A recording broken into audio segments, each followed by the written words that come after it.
viewers, welcome to my channel Pavithra's beauty vlog. ನಾನು ಪ್ರೀತಿಯ ಪವಿತ್ರ. ಇವತ್ತಿನ ವ್ಲಾಗ್ನ ಶುರು ಮಾಡೋಣ. ಒಂದು ಸೀರೆ ಶಾಪಿಂಗ್ ಇತ್ತು. ಇವಾಗ ಯಾಕಪ್ಪ ಸೀರೆ ಶಾಪ್ ಮಾಡ್ತಾ ಇದ್ದಾರೆ ಅಂತ ಅನ್ಕೊಂತಾ ಇದ್ದೀರಾ? ಒಂದು ಪೂಜೆ ಇದೆ, ಸೊ ದೇವ್ರಿಗೆ ಮತ್ತೆ ನಾನು ಕೂಡ ಒಂದು ಸೀರೆ ತಗೊಳ್ಳೋಣ ಅಂತ ಅನ್ಕೊಂಡಿದ್ದೀನಿ. ಅದಕ್ಕೋಸ್ಕರ ರೆಡಿ ಆಗಿದ್ದೆ. ಒಂದು ಯಾವ ಪೂಜೆ ಎಲ್ಲಿ ಹೋಗ್ತಾ ಇದ್ದೀವಿ ಅಂತ ಹೇಳ್ಬಿಟ್ಟು ಮುಂದೆ ಬರೋ ವ್ಲಾಗ್ಗಳಲ್ಲಿ ಹೇಳ್ತೀನಿ. ಈಗ ನೀವು ನೋಡ್ತಾ ಇರ್ಬೋದು, ಅಬ್ಸರ್ವ್ ಮಾಡಿರ್ಬೋದು, ಏನಪ್ಪ ಪವಿತ್ರ ಅವ್ರಿಗೆ ಇಷ್ಟುದ್ದ ಜಡೆ ಬಂದ್ಬಿಟ್ಟಿದೆ, ಇಷ್ಟೇ ಶಾರ್ಟ್ ಆಗಿತ್ತು ಅಂತ. ಏನು ಅಂತ ಹೇಳಿ ನೋಡೋಣ ಬಿಡಿ. ನಿಮಗೆ ಹೇರ್ ಶಾರ್ಟ್ ಇದೆ, ಥಿನ್ ಇದೆ, ನನಗೆ ಲಾಂಗ್ ಹೇರ್ ಇಷ್ಟ, ಅಥವಾ ಯಾವುದೋ ಒಂದು ಫಂಕ್ಷನ್ಗೆ ಹೋಗ್ತಾ ಇದ್ದೀನಿ, ಈ ಥಿನ್ ಹೇರಲ್ಲಿ ನನಗೆ ಯಾವುದೇ ಹೇರ್ ಸ್ಟೈಲ್ ಮಾಡೋದಕ್ಕೆ ಇಷ್ಟ ಆಗ್ತಾ ಇಲ್ಲ. ಸೊ ಏನಪ್ಪ ಮಾಡೋದು, ಎಲ್ಲರ ಥರ ನನಗೂ ಕೂಡ ಕೂದಲು ಉದ್ದ ಇದ್ದಿದ್ರೆ ಎಷ್ಟು ಚೆನ್ನಾಗಿರ್ತಾಯಿತ್ತಲ್ವ ಅಂತ ಎಷ್ಟು ಜನ ಅಂದ್ಕೊಂಡಿರ್ತೀರ, ಅಂದರೆ ಥಿನ್ ಹೇರ್ಸ್ ಇರೋರು. ಆ ಥರ ಅಂತ ಅನ್ಕೋಬೇಕು ಹೋಗಬೇಡಿ. ಇವಾಗ ಏನಂತ ಅಂದರೆ ನಮ್ಮ ಹತ್ರ ಏನಿಲ್ವೋ ಅದನ್ನು ಬದಲಾಯಿಸ್ಕೊಳ್ಳೋಕೆ ಟ್ರೈ ಮಾಡಬೇಕು. ಬಿಟ್ಬಿಟ್ಟು ನಮ್ಮ ಹತ್ರ ಏನು ಇರಲ್ವಲ್ಲ ಅದ್ರ ಬಗ್ಗೆನೇ ಥಿಂಕ್ ಮಾಡ್ತಾ ಟೈಮ್ನ ವೇಸ್ಟ್ ಮಾಡಬಾರ್ದು. ಸಣ್ಣಗಿದ್ದೀನಿ, ಏನು ಮಾಡೋದು, ಚೆನ್ನಾಗಿ ಕಾಣಿಸಲ್ಲ. ಸಣ್ಣಗಿರೋರ್ಗೆ ಯಾವ ಥರ ಡ್ರೆಸ್ ಹಾಕಿದ್ರೆ ಚೆನ್ನಾಗಿ ಕಾಣಿಸ್ತೀವಿ ಅದನ್ನೇ ಯೋಚನೆ ಮಾಡಿ. ಲಾಂಗ್ ಹೇರ್ಸ್ ಇಲ್ಲ, ಸೊ ಯಾಕೆ ಟೆನ್ಷನ್ ಇಲ್ದಲೇ ಇರೋದಕ್ಕೆ. ಸೊ ಇಲ್ಲಿ ನೋಡಿ, ಈಗ ನನ್ನ ಹತ್ರ ಎಷ್ಟು ಉದ್ದ ಜಡೆ ಆಗಿದೆ ಅಂತ. ಒಂದು ದಿನಕ್ಕೆ ಏನಾಗೈತೆ ಅಲ್ವಾ. ಸೊ ನನಗೂ ತುಂಬ ದಿನದಿಂದ ಏರ್ ಎಕ್ಸ್ಟೆನ್ಷನ್ನ ತೊಗೋಬೇಕು ಅಂತ ಹೇಳ್ತು. ಆ್ಯಂಡ್ ಇದು ತುಂಬ cheap and best air extension. ನನ್ನ ಹೇರ್ಗೆ ಕರೆಕ್ಟಾಗಿ ಮ್ಯಾಚ್ ಆಗ್ತಾ ಇದೆ. ನೀವು ಹೇರ್ ಲೂಸ್ ಆದರೂ ಬಿಡ್ಬೋದು, ಆಯಿತಾ, ಅಂದರೆ ಇಲ್ಲ ಅಂದರೆ ಈ ಥರ ಹೆಣದ್ಬಿಟ್ಟು ಹಾಕ್ಕೊಳ್ಳೋಂಗಿದ್ರೆ ಆ ಥರ ಕೂಡ ನೀವು ಸ್ಟೈಲ್ ಮಾಡ್ಕೋಬೋದು ಹೇರ್. ಸೊ ನೀವು ಎಣದ್ಬಿಟ್ಟು ಹೇರ್ ಸ್ಟೈಲ್ ಮಾಡ್ತೀನಿ ಅಂತಂದರೆ ಆ ಥರ ಕೂಡ ಮಾಡ್ಕೋಬೋದು, ತೊಂದರೆ ಇಲ್ಲ. ಹೇರ್ ಸ್ಟ್ರೈಟ್ ಕೂಡ ಮಾಡ್ಕೋಬೋದು. ನಮ್ಮ ಒರಿಜಿನಲ್ ಹೇರ್ನ ಹೇಗೆ ಮೇಂಟೈನ್ ಮಾಡ್ತೀವಲ್ಲ, ಸೊ ಅದೇ ಥರ ಈ ಏರ್ ಎಕ್ಸ್ಟೆನ್ಷನ್ನ ಯೂಸ್ ಮಾಡ್ಬೋದು. ಚೌಲಿ ಅಂತ ಬರುತ್ತೆ ನೋಡಿ, ಹೇರ್ಗೆ ಎಕ್ಸ್ಟ್ರಾ ಹಾಕ್ಕೊಳ್ಳೋ ಅಂಥದ್ದು, ಅವಾಗೆಲ್ಲ ಬರ್ತಿತ್ತಲ್ಲ, ಅದನ್ನು ತಗೊಂಡ್ರೆ ಏನಂತಂದರೆ ನಾವಿಲ್ಲಿ ಅಟ್ಯಾಚ್ ಮಾಡಿರೋದು ಗೊತ್ತಾಗ್ಬಿಡುತ್ತೆ. ಬಟ್ ಇದೇನಂತ ಅಂದರೆ ಕಂಟಿನ್ಯೂಸ್ ಆಗಿರುತ್ತೆ, ಸೊ ನಾವು ಎಲ್ಲಿ ಹಾಕಿದ್ದೀವಿ ಅಂತಲೇ ಗೊತ್ತಾಗೋದಿಲ್ಲ. ಇದರಲ್ಲಿ ತುಂಬ ಹೇರ್ ಸ್ಟೈಲ್ ಕೂಡ ಮಾಡ್ಕೋಬೋದು. ಸೊ ಹಾಗಾಗಿ ತೊಗೊಂಡೆ, ತುಂಬ ಚೆನ್ನಾಗಿದೆ. ಎಷ್ಟು ಕಡಿಮೆ ಪ್ರೈಸ್ಗೆ ನನ್ನ ಹೇರ್ಗೆ ಮ್ಯಾಚ್ ಆಗುವಂಥದ್ದು ಒಂದು ಸಿಕ್ಕಿದೆ. ಸೊ ಇದನ್ನು ಹೇರ್ ಸ್ಟ್ರೈಟ್ ಮಾಡ್ಬೋದು. ಹಾಗೆ ಇದನ್ನು ಮೇಂಟೈನ್ ಮಾಡೋದು ಹೇಗೆ, ಇದರಲ್ಲಿ ಹೇರ್ ಸ್ಟೈಲ್ ಮಾಡೋದು ಹೇಗೆ ಅಂತ ಹೇಳ್ಬಿಟ್ಟು ನೆಕ್ಸ್ಟ್ ಯಾವುದಾದ್ರೂ ಒಂದು ಸಪ್ರೇಟ್ ಬ್ಲಾಗ್ನ ಮಾಡ್ತೀನಿ. ಜಸ್ಟ್ ಅದನ್ನು ಬಂದಿತ್ತಲ್ಲ ನಿಮ್ಮ ಜೊತೆ ಹಾಗೆ ಶೇರ್ ಮಾಡ್ಕೊಳ್ಳೋಣ ಅಂತ ಅಂದ್ಕೊಂಡೆ. ಇದಾಗಲೇ ಬಂದು ಒಂದು 15 ದಿನ ಆಯಿತು ಅನಿಸುತ್ತೆ. ಸೊ ನೆಕ್ಸ್ಟ್ ಹಾಕ್ಕೊಳ್ಳೋಣ ಅಂತ ಅಂದ್ಕೊಂಡಿದ್ದೀನಿ, ಅದಕ್ಕೆ ನಿಮ್ಮ ಜೊತೆ ಕೂಡ ಶೇರ್ ಮಾಡಿದೆ. ಆಮೇಲೆ ಮತ್ತೆ ಕೇಳ್ತಿರಲ್ಲ, ಸೊ ನೀವೇ ನೋಡ್ಬೋದು ಯಾವ ಥರ ಇದೆ ಅಂತ. ಕೋಮ್ ಮಾಡಿದ್ರೆ ಚೆನ್ನಾಗಿರುತ್ತೆ, ಹೀಗೆ ಕಾಣಿಸ್ತಾ ಇದೆ ಅಂತ ಹೇಳ್ಬಿಟ್ಟು ಕಮೆಂಟಲ್ಲಿ ಹೇಳಿ. ಸೊ ಇವಾಗ ನಾನು ಇದನ್ನು ತೆಗೆದುಬಿಟ್ಟು ತೋರಿಸ್ತೀನಿ. ನೆಕ್ಸ್ಟು ಯಾವಾಗಾದರೂ ನಾನು ನಿಮಗೆ ಇದು ಕಂಪ್ಲೀಟ್ ರಿವ್ಯೂವನ್ನು ಕೊಡ್ತೀನಿ. ಯೂಸ್ ಮಾಡಿ ಇದೆಲ್ಲ ವಾಶ್ ಮಾಡಿ ಓಕೆನಾ ಅಂತ. ಸೊ ಇಷ್ಟೇ ಇರೋದು, ರಿಮೂವ್ ಮಾಡಿದ್ದೀನಿ. ಇದೇ ಹೇರು ಸೇಮ್ ನನ್ನ ಹೇರ್ ಕಲರ್ಗೆ ಮ್ಯಾಚ್ ಆಗುತ್ತೆ. ಅಂದರೆ ನಿಮಗೆ ಬ್ಲ್ಯಾಕ್ ಬೇಕಾ, ಬ್ರೌನ್ ಬೇಕಾ, ಎಲ್ಲ ಕಲರ್ ಸಿಗುತ್ತೆ. ನಿಮಗೆ ಬೇಕಂತ ಕಂಪ್ಲೀಟ್ ರಿವ್ಯೂವನ್ನು ಕೊಡ್ತೀನಿ. ಅಂದರೆ ಇದ್ರಲ್ಲಿ ಕೆಲವೊಂದಿಷ್ಟು ಹೇರ್ ಸ್ಟೈಲನ್ನು ಮಾಡಿ ತೋರಿಸೋಣ ಅಂತ ಅಂದ್ಕೊಂಡಿದ್ದೀನಿ. ಚೆನ್ನಾಗಿರುತ್ತೆ, ಅಂದರೆ ವರ್ತ್ ಅನಿಸ್ತು ನಾನು ಕೊಟ್ಟಿರೋ ಅಮೌಂಟಿಗೆ. ಪ್ರೈಸ್ ನಾನು ಸ್ಕ್ರೀನ್ ಮೇಲೆ ಹಾಕ್ಬಿಡ್ತೀನಿ, ಮರ್ತೋಗ್ಬಿಟ್ಟಿರ್ತೀನಿ ನಾನು ಅದಕ್ಕೆ. ಸೊ ಬೇಕಾದರೆ ಇದನ್ನು ಹೇರ್ ಸ್ಟ್ರೈಟ್ನರ್ ಕೂಡ ಯೂಸ್ ಮಾಡ್ಕೋಬೋದು ಇದಕ್ಕೆ. ಇವಾಗ ಬನ್ನಿ, ನಾನು ಸೀರೆ ತೊಗೊಳಕ್ಕೆ ಹೋಗ್ಬಿಟ್ಟು ಬಂದಮೇಲೆ ಸಿಗ್ತೀನಿ. ಸೊ ಹೊರಗಡೆ ಹೋಗೋದಕ್ಕೆ ರೆಡಿ ಆಗ್ತಾ ಇದೆ. ನಾನು ನಿಮಗೆ ಲಾಸ್ಟ್ ವ್ಲಾಗಲ್ಲಿ ಹೇಳಿದ್ದೆ, ಈ ರೋಲ್ ಆನ್ ಪರ್ಫ್ಯೂಮ್ ನನಗೆ ತುಂಬಾ ಇಷ್ಟ ಅಂತ ಹೇಳ್ಬಿಟ್ಟು. ಇದು ಬ್ರ್ಯಾಂಡು ನಾನು ನಿಮಗೆ ಮೆನ್ಷನ್ ಮಾಡ್ತೀನಿ. ಇದು ಬ್ಲಾಸಮ್ ಅಂತ ಹೇಳ್ಬಿಟ್ಟು ತುಂಬಾ ಚೆನ್ನಾಗಿದೆ. ಪರ್ಫ್ಯೂಮ್ಗಿಂತ ತುಂಬ ಬೆಟರ್ ಇರುತ್ತೆ. ನೀವು ಲಾಂಗ್ ಲಾಸ್ಟಿಂಗ್ ಅಂತಂದರೆ ನನಗೆ ತುಂಬ ಹೊತ್ತು ಒಂದು ಏನು ಪರ್ಫ್ಯೂಮ್ ಸ್ಮೆಲ್ ಅಷ್ಟು ಚೆನ್ನಾಗಿ ಲೈಟಾಗಿರುತ್ತೆ. ಸೊ ನನಗೆ ತುಂಬಾ ಇಷ್ಟ ಈ ಥರ ರೋಲ್ ಆನ್ ಪರ್ಫ್ಯೂಮ್. ನಿಮಗೆ ಯಾರಿಗಾದ್ರೂ ಇಷ್ಟ ಇದ್ದರೆ ಕಮೆಂಟಲ್ಲಿ ಹೇಳಿ. ಬಾಡಿ ಪರ್ಫ್ಯೂಮ್ಗಿಂತ ರೋಲ್ ಆನ್ ಪರ್ಫ್ಯೂಮ್ ತುಂಬ ಚೆನ್ನಾಗಿರುತ್ತೆ. ಅಲ್ಲಿಂದ ನಾನು ಲಾಸ್ಟ್ ವರಮಹಾಲಕ್ಷ್ಮಿಗೆ ಹೋಗಿದ್ನಲ್ಲ, ಅದೇ ಒಂದು ಸ್ಯಾರಿ ಶಾಪ್ಗೆ ಹೋದೆ. ಬಟ್ ನನಗೆ ಬೇಕಾಗಿದ್ದಂತಹ ಸೀರೆ ಸಿಗಲಿಲ್ಲ. ಇಲ್ಲಿ ಪೂನಮ್ ಸಿಲ್ಕ್ಸ್ ಅಂತ ಹೇಳ್ಬಿಟ್ಟು ಕಮ್ಮನಹಳ್ಳಿ ರೋಡಲ್ಲಿದೆ. ಅದಾದಮೇಲೆ ನನಗಿಷ್ಟ ಆಗಿಲ್ಲ ಅಂತ ಅಂದಮೇಲೆ ತೊಗೊಳೋದಕ್ಕೆ ಹೋಗಲ್ಲ. ಹಾಗೂ ನೋಡಿದೆ ಕೆಲವೊಂದಿಷ್ಟು, ಬಟ್ ಯಾವುದೂ ಇಷ್ಟ ಆಗಲಿಲ್ಲ ನನಗೆ. ಅದಾದಮೇಲೆ ಮಮತಾ ಟೆಕ್ಸ್ಟೈಲ್ಸ್ ಅಂತ ಹೇಳಿಬಿಟ್ಟು ಬಾನಸವಾಡಿ ಒಂದು ಹೋಟೆಲ್ ಇದೆ, ಉತ್ತಮ್ ಸಾಗರ್ ಹೋಟೆಲ್ ಇದೆ ಒಂದು ಸಿಗ್ನಲಲ್ಲಿ, ಬಾನಸವಾಡಿ ಇದು. ಅಲ್ಲಿ ಒಂದು ಮಮತಾ ಟೆಕ್ಸ್ಟೈಲ್ ಅಂತ ಇದೆ, ಅಲ್ಲಿ ಸಿಗುತ್ತೆ ಅಂತ ಹೇಳಿದರು. ಸೊ ಅಲ್ಲಿ ಹೋದ್ವಿ. ಬಟ್ ಅಲ್ಲಿ ಸಾಫ್ಟ್ ಸಿಲ್ಕ್ ಕಲೆಕ್ಷನ್ ಕಾಂಬಿನೇಷನ್ ಸಖತ್ತಾಗಿತ್ತು. ಅಲ್ಲಿ ನಾನು ವಿಡಿಯೋ ಮಾಡಲಿಲ್ಲ, ಇನ್ನೂ ನೋಡೋಣ ಅಕಸ್ಮಾತ್ ಇಲ್ಲೂ ಇಷ್ಟ ಆಗುತ್ತೋ ಇಲ್ವೋ ಮತ್ತೆ ವಿಡಿಯೋ ಮಾಡಿಕೊಂಡು ಅಂತ ಹೇಳ್ಬಿಟ್ಟು. ಮನೆಗೆ ಹೋದ್ಮೇಲೆ ನಾನು ಸ್ಯಾರಿ ತೋರಿಸ್ತೀನಿ. ತುಂಬ ಚೆನ್ನಾಗಿತ್ತು. ಜಸ್ಟ್ ನಾನು ಬೇರೆ ಯಾವುದೂ ನೋಡೋಕೆ ಹೋಗಲಿಲ್ಲ ಕಲೆಕ್ಷನ್ನ, ಸಾಫ್ಟ್ ಸಿಲ್ಕ್ ಅಷ್ಟೇ ನೋಡಿದ್ದು. ಅದಾದಮೇಲೆ ಉತ್ತಮ್ ಸಾಗರ್ ಹೋಟೆಲ್ಗೆ ಬಂದಿದ್ವಲ್ಲ ನಿಯರ್ ಅಂತ ಹೇಳ್ಬಿಟ್ಟು ಒಂದು ಸ್ನ್ಯಾಕ್ಸ್ ಏನಾದರೂ ತೊಗೊಳ್ಳೋಣ ಅಂತ ಬಂದ್ವಿ. ಅಲ್ಲಿ ನನಗೆ ಇಷ್ಟ ಆಗಿದ್ದು ಗೋಬಿ ಪುದೀನ ಬೇಬಿ ಕಾರ್ನ್ ಫ್ರೈ ಅಂತ, ಮತ್ತು ಇನ್ನೊಂದು ಬಂದುಬಿಟ್ಟು ಕರಿ leaves fry, mushroom curry leaves fry ಅಂತ. ಎರಡು ಕೂಡ ಸ್ವಲ್ಪ ಡಿಫ್ರೆಂಟ್ ಅನ್ನಿಸ್ತು. ನೋಡೋಣ ಹೇಗಿರುತ್ತೆ ಟೇಸ್ಟ್ ಅಂತ ಹೇಳಿ ತೊಗೊಂಡ್ವಿ. ಬಟ್ ನನಗೆ ಟೇಸ್ಟ್ ಇಷ್ಟ ಆಯಿತು. ಪ್ರೈಸ್ ಮಾತ್ರ ತುಂಬ ಜಾಸ್ತಿ ಅನ್ನಿಸ್ತು. 150 ಬರೀ ಕರಿ ಲೀವ್ಸ್ ಫ್ರೈಗೆ. ಪುದೀನ ಇದಕ್ಕೆ 140 ಅಂತ ಹೇಳಿದರು.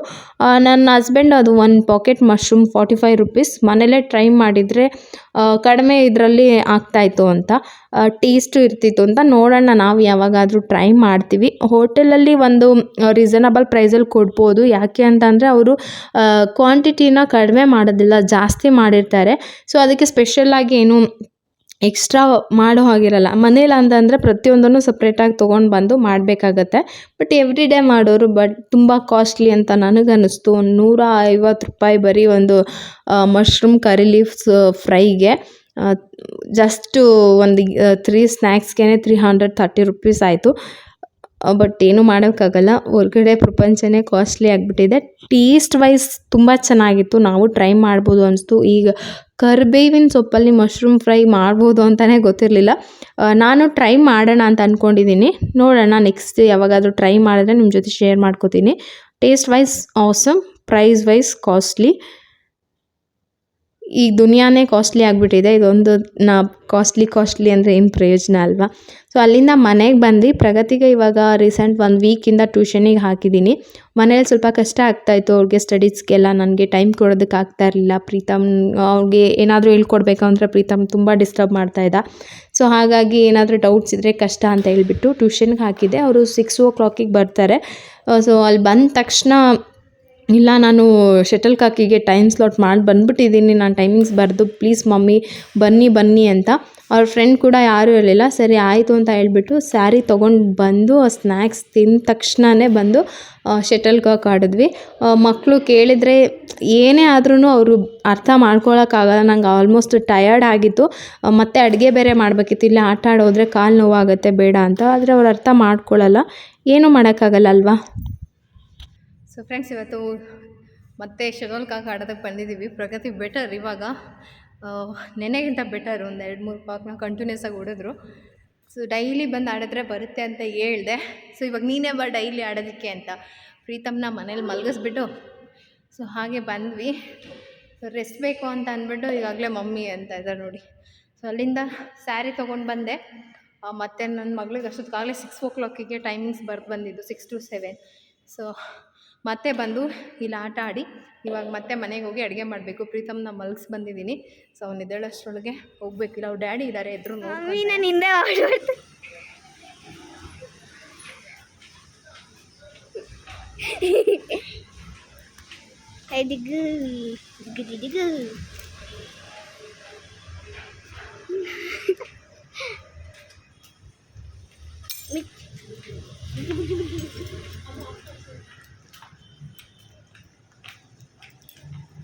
ಅಲ್ಲಿಂದ ಮನೆಗೆ ಹೊರಟಿದ್ವಿ. ನಾನು ಎಷ್ಟು ಹೇಳ್ತಾ ಇದ್ದೀನಿ ಹಿಂದೆಯಿಂದ ಬಂದು ಕ್ಯಾಮ್ರಾ ಆಫ್ ಮಾಡು ಅಂತ. ನನ್ನ ಮಗಳು ಅದನ್ನು ಶೂಟ್ ಮಾಡಿಕೊಂಡು ಓಡಾಡಿಕೊಂಡು ವಿಡಿಯೋ ತಗೊಂಡು ಹೋಗ್ತಾಯಿದ್ಲು. ಸರಿ, ಅವಳ ಸ್ಮೈಲ್ ನನಗೆ ತುಂಬ ಇಷ್ಟ ಆಯಿತು ಈ ವಿಡಿಯೋದಲ್ಲಿ. ಅದಕ್ಕೆ ಅದೊಂದು ಕ್ಲಿಪ್ನ ಹಾಗೆ ಕಂಟಿನ್ಯೂ ಮಾಡಿದೆ. ಅಲ್ಲಿಂದ ಮನೆಗೆ ಬಂದ ತಕ್ಷಣ ನಾನಿವಾಗ ಸೀರೆ ತೋರಿಸ್ತೀನಿ ತೊಗೊಂಡಿರೋದು ಯಾವ ಥರ ಇದೆ ಅಂತ. ಸೊ ನಾನು ಲಾಸ್ಟ್ ಟೈಮ್ ನಮ್ಮ ಊರಿಗೆ ಹೋಗಿದ್ವಲ್ಲ, ಅಲ್ಲಿ ದೇವರದ್ದು ಸ್ಥಾಪನೆ ಆಗಿತ್ತು. ಅವತ್ತು ಪೂಜೆಗೆ ನಾವು ಇರಲಿಲ್ಲ. ಸೊ ಹಾಗಾಗಿ ಇವಾಗ ಪೂಜೆ ಮಾಡ್ತಾಯಿದ್ದೆ. ಅಂದರೆ 49 ದಿನಾನು ಹಳ್ಳಿಲಿರೋ ಒಂದೊಂದು ಮನೆಯಿಂದನೂ ದೇವಿಗೆ ಪೂಜೆ ಆಗಬೇಕು, ಮತ್ತು ಸಂಜೆ ಅನ್ನದಾನ ಆಗಬೇಕು ಅಂತ ಹೇಳ್ಬಿಟ್ಟು ಹೇಳಿದ್ದಾರೆ. ಸೊ ಹಾಗಾಗಿ ಪ್ರತಿಯೊಂದು ಮನೆಯವರು ಕೂಡ 49 ದಿನ ತುಂಬ ಜೋರಾಗಿ ಪೂಜೆ ಮಾಡ್ತಾಯಿದ್ರು. ಸೊ ನಮ್ಮ ಮನೆಯಿಂದ ನಾವು ಮಾಡ್ಸೋಣ ಅಂತ ಹೇಳ್ಬಿಟ್ಟು ಅಂದ್ಕೊಂಡ್ವಿ.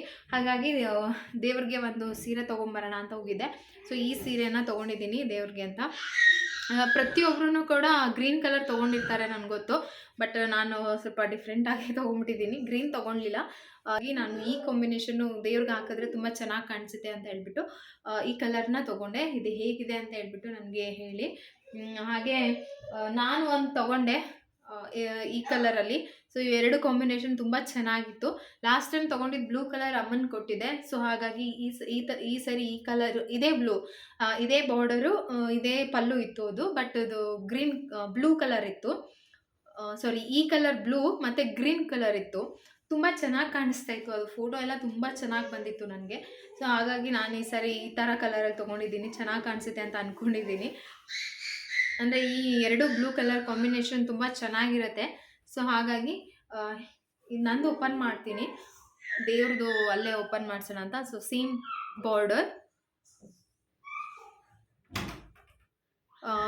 ಬಾರ್ಡರ್ ಇದೆ ಸೀರೆಗೆ. ಲಾಸ್ಟ್ ಟೈಮ್ ತೊಗೊಂಡಲ್ಲ, ಯಾಕೆ ಮತ್ತೆ ಅದೇ ಥರ ಸೀರೆ ತೊಗೊಂಡೆ ಅಂತ ಅಂದರೆ, ನನಗೆ ಇದು ಉಟ್ಕೊಳ್ಳೋದಕ್ಕೆ ಮಾತ್ರ ಎಷ್ಟು ಈಸಿ ಅನಿಸ್ತು ಅಂದರೆ ಅಷ್ಟು ಈಸಿಯಾಗಿ ಉಟ್ಕೊಂಡ್ಬಿಟ್ಟೆ ಅವತ್ತು. ಸೊ ಹಾಗಾಗಿ ನಂಗೆ ಸ್ವಲ್ಪ ಕಷ್ಟವಾಗಿರೋದೆಲ್ಲ ಅಂತ ಅಂದರೆ ಉಟ್ಕೊಳ್ಳೋದಕ್ಕೆ ಸ್ವಲ್ಪ ಇಷ್ಟ ಆಗೋದಿಲ್ಲ. ಸೊ ಹಾಗಾಗಿ ನೋಡ್ಬೋದು ಎಷ್ಟು ಸಾಫ್ಟಾಗಿದೆ ಅಂತ. ಇದು ಬ್ಲೌಸ್ ಪೀಸು, ಎಷ್ಟು ದೊಡ್ಡದಾಗಿದೆ ಬ್ಲೌಸ್ ಪೀಸ್ ಕೂಡ. ಏನಾದರೂ ಸ್ಲೀವ್ಸ್ ಎಲ್ಲ ಮಾಡಿ ಹಾಕೋಬೋದು. ಸೊ ಈ ಥರ ಇದೆ ಇದು. ಇಷ್ಟೇ, ಜಸ್ಟ್ ಪ್ಲೇನ್ ಆಗಿರಬೇಕು, ನನಗೆ ಜಾಸ್ತಿ ಇರಬಾರ್ದು. ಸೇಮ್ ಆ ಬ್ಲೂ ಕಲರ್ ಸ್ಯಾರಿ ಹೇಗಿತ್ತು ಹಾಗೆ ಇದೆ. ಸೊ ಹಾಗಾಗಿ ಇದನ್ನು ಮತ್ತೆ ತಗೊಂಡೆ. ಇದು ಪಲ್ಲು ತುಂಬ ಚೆನ್ನಾಗಿದೆ, ಇದು ಕಲರ್ ಕಾಂಬಿನೇಷನ್ನು. ನನಗೆ ಇದು ಕೂಡ ತುಂಬ ಇಷ್ಟ ಆಯಿತು. ಅದರ ನನ್ನ ಹತ್ರ ಆರೆಂಜ್ ಕಲರ್ ಸ್ಯಾರಿ ಇದೆ, ಹಾಗಾಗಿ ನಾನು ತೊಗೊಳ್ಳಿಲ್ಲ. ಸೊ ಇದನ್ನು ಹಾಗೆ ಕವರಲ್ಲಿ ಹಾಕಿ ಎತ್ತಿಡ್ತೀನಿ. ಇದು ಬ್ಲೂ ಅಂದರೆ ಬೇರೆ ಥರ ಬ್ಲೂ ಬರುತ್ತೆ. ಇದನ್ನು ದೇವ್ರಿಗೆ ಹಾಗೆ ಏನು ಮಡ್ಲಕ್ಕಿ ಜೊತೆಲಿ ಇಟ್ಬಿಟ್ಟು ಕೊಡೋದು. ಸೊ ಪ್ರೀತಮ್ ಆಗಲೇ ಹೇಳ್ತಾ ಇದೆ. ನಮ್ಮ ಪ್ರೀತಮ್ ಇವಾಗ ಯಾರಿದ್ರೂ ಇರಲ್ಲ, ನಾನು ಎಲ್ಲಿರ್ತೀನೋ ಅಲ್ಲಿಗೆ ಟಕ ಟಕ ಟಕ ಅಂತ ಓಡ್ ಬಂದ್ಬಿಡ್ತಾನೆ. ಸೊ ಹಾಗಾಗಿ ಅಡುಗೆ ಮಾಡೋಂಗಿಲ್ಲ, ಎದ್ದು ಹೋಗೋಂಗಿಲ್ಲ. ಇವನು ಮುಂದೆ ಸುಮ್ಮನೆ ಕೂತ್ಕೊಂಡಿದ್ರೆ ಆಟ ಆಡ್ತಾ ಇರ್ತಾನೆ. ಇಲ್ಲಾಂತಂದರೆ ನಾನು ಹುಡುಕೊಂಡು ಅಮ್ಮ ಅಂತ ನಾನು ಹುಡ್ಕೊಂಡು ಬಂದ್ಬಿಟ್ಟಿರ್ತಾನೆ. ಇದೇ ಸೀರೆನ ರೆಡಿ ಮಾಡ್ಕೋಬೇಕು. ನನಗಿನ್ನ ಇವತ್ತು 3 ದಿನ ಟೈಮ್ ಇದೆ, ಅಷ್ಟರಲ್ಲಿ ರೆಡಿಯಾಗಿ ಹೋಗೋದು. ಇವಾಗ ಅಡುಗೆ ಕೂಡ ಮಾಡಬೇಕು. ನಾನು ಅಡುಗೆ ಮಾಡೋಣ. ಪ್ರಗತಿಗೆ ನೆನ್ನೆಯಿಂದ ಗುಲಾಬ್ ಜಾಮೂನ್ ಅಂತ. ಸೊ ಬೇಗ ಗುಲಾಬ್ ಜಾಮೂನ್ ಒಂದು ಮಾಡೋಣ ಅಂದ್ಕೊಂಡಿದ್ದೀನಿ. ಹಾಗೆ ತುಂಬ ಕೇಳೋದು ಮಕ್ಳದ್ದು ಮೈಲ್ ಸ್ಟೋನ್ ರೀಚ್ ಆಗೋದು ಯಾವಾಗ, ಹೇಗೆ ಅಂತ ಹೇಳ್ಬಿಟ್ಟು ನಾನು ಹೇಳೋದಕ್ಕಾಗೋದಿಲ್ಲ. ಯಾಕೆ ಅಂತಂದರೆ ಒಂದೊಂದು ಮಕ್ಕಳು ಒಂದೊಂದು ಥರ. ಕೆಲವೊಂದು ಮಕ್ಕಳು 3 ಮಂತ್ಸ್ಗೆ ಹೆಡ್ ಕಂಟ್ರೋಲ್ ಬಂದಿರುತ್ತೆ, ಕೆಲವೊಂದು ಮಕ್ಳಿಗೆ 5 ಮಂತ್ಸ್ ಆದ್ರೂ ಹೆಡ್ ಕಂಟ್ರೋಲ್ ಬರೋದಿಲ್ಲ.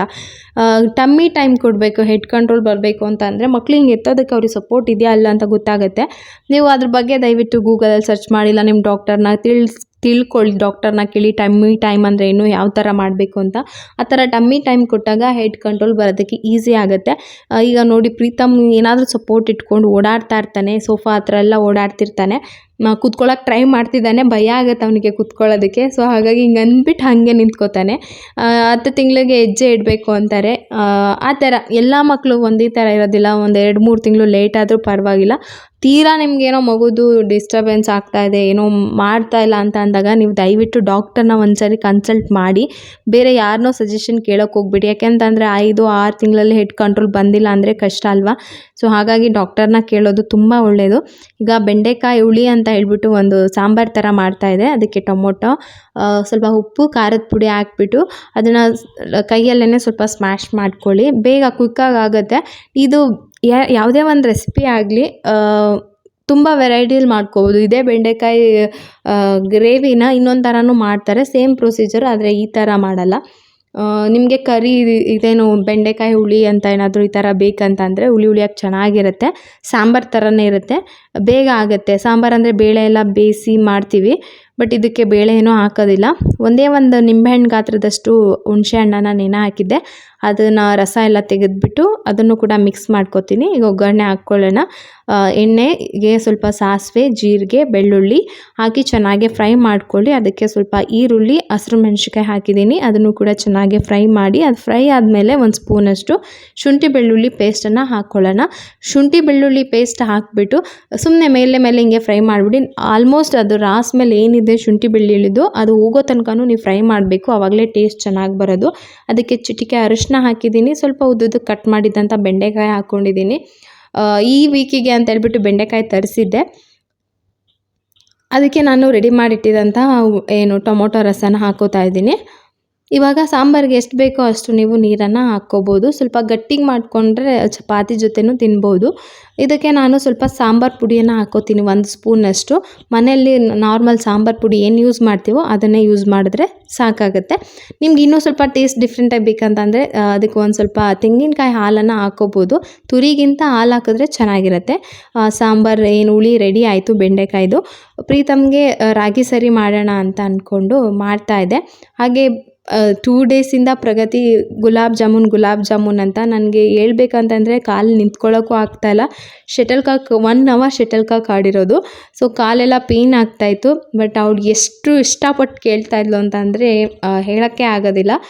ಸರಿ ಎಷ್ಟೊತ್ತು ಮಾಡೋದು ಗುಲಾಬ್ ಜಾಮೂನ್ ಅಲ್ವಾ ಅಂತ ಹೇಳ್ಬಿಟ್ಟು ಫಸ್ಟು ಪ್ರೀತಮ್ಗೆ ಪ್ರಗತಿಗೆ ಊಟ ಹಾಕ್ಕೊಟ್ಟೆ. ಅವ್ರು ಊಟ ಮಾಡೋಷ್ಟರಲ್ಲಿ ಗುಲಾಬ್ ಜಾಮೂನ್ ರೆಡಿ ಆಯಿತು. ಸಕ್ಕರೆ ಪಾಕ ಇಟ್ಟಿದ್ದೆ ಪ್ರೀತಮ್ಗೆ ಸರಿ ಮಾಡ್ತಾ ಸೊ ರೆಡಿ ಆಯಿತು. ಮಕ್ಕಳು ಖುಷಿನೇ ನಮ್ಮ ಖುಷಿ ಅಲ್ವಾ.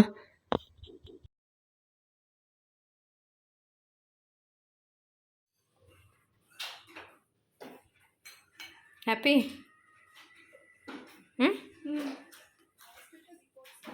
ಚೆನ್ನಾಗಿದೆಯಾ? 10 out of 11. ಸಾಫ್ಟಾಗಿ ಆಗಿದೆಯಾ? ಸೊ ನೋಡಿ ಫ್ರೆಂಡ್ಸ್, ಮಾಡೋ ತನಕ ಬಿಟ್ಟಿಲ್ಲ. ಫೈನಲಿ ತುಂಬ ಬೇಡ್ಕೊತಾ ಇದ್ರು ಅಂತ ಹೇಳ್ಬಿಟ್ಟು ಮಾಡಿ ಕೊಟ್ಟಿದ್ದೀನಿ. ಬಿಸಿ ಇದೆ ಅಲ್ವಾ, ಬಿಸಿನೇ ಹಾಕ್ಕೊಟ್ಟಿದ್ದೀನಿ. ಮಲ್ಕೊಂಡು ಬಿಡ್ತಾರೆ, ಟೈಮ್ ಆಗಿದೆಯಲ್ಲ, ಸೊ ಹಾಗಾಗಿ ಬಿಸಿನೇ ಹಾಕ್ಕೊಟ್ಟೆ. ಸೊ ಇವತ್ತಿನ ವ್ಲಾಗ್ ಇಷ್ಟೇ. ಈ ವ್ಲಾಗ್ ನಿಮ್ಗೆ ಇಷ್ಟ ಆಗಿದೆ ಅಂತ ಅನ್ಕೋತೀನಿ. ಸಿಗೋಣ ನೆಕ್ಸ್ಟ್ ವ್ಲಾಗಲ್ಲಿ. ಅಲ್ಲಿವರೆಗೂ ಟೇಕ್ ಕೇರ್, ಬಾಯ್.